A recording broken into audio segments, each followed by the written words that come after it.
অবাক তো হওয়ারই কথা, ওটা তো স্কুল নয় মাছের বাজার। যেদিকেই তাকাবেন সর্বত্র আবর্জনা পড়ে রয়েছে। বাচ্চাদের চিৎকারে কান একেবারে ঝালাপালা হয়ে যায়। জাতির দোহাই দিয়ে দল পাকিয়ে। আর এই সরকারি স্কুলটা তো এদের সবার বাবা। স্কুল এই জন্য তৈরি করা হয় যাতে বাচ্চারা ভালো শিক্ষা পায়, কিন্তু এই স্কুলে যদি আপনি পড়েন তাহলে পৃথিবীর সমস্ত বদভ্যাস আপনার মধ্যে চলে আসবে। এই শহরের নাম পুথুর, আর স্কুলটাও সেই প্রস্তর যুগের মতোই। ওই দেখুন, এটা সেই জায়গা যার প্রশংসা আমি এতক্ষণ করছিলাম।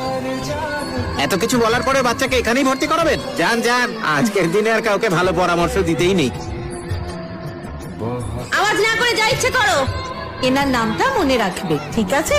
আমি আবার পরে জিজ্ঞেস করব। উনি বিদেশি ছিলেন, আমাদের দেশে লুট করতে এসেছিলেন। এই কথাটা তোমাদের সব সময় মনে রাখতে হবে। এবার বলো, ওনার নাম কি ছিল? ঠিক আছে, এবার আমরা সালগুলো মনে রাখার চেষ্টা করব। কাজকর্ম ভালোই চলছে। আচ্ছা, রেজিস্টারে সাইন করতে এসেছি। দোকানে এখন কেউ নেই, আমি চললাম। এক্সকিউজ মি, এখানে সকালে প্রার্থনা হয় না? তোমাদের এখানে কি দরকার? ওকে ভর্তি করতে তার জন্য অপেক্ষা করতে হবে। ভাইস প্রিন্সিপাল এলে রসিদ নিয়ে নেবে, তারপরই অ্যাপ্লিকেশন ফর্ম পাবে।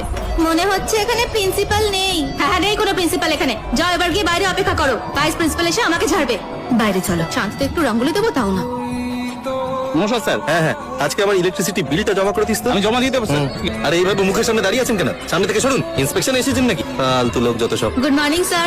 এই শোনো, ইনি ভাইস প্রিন্সিপাল, কথা বলে নাও। কি দরকার বলুন? এই মেয়েটাকে ভর্তি করাতে এসেছি। ক্লাস শুরু হলো 1 মাস।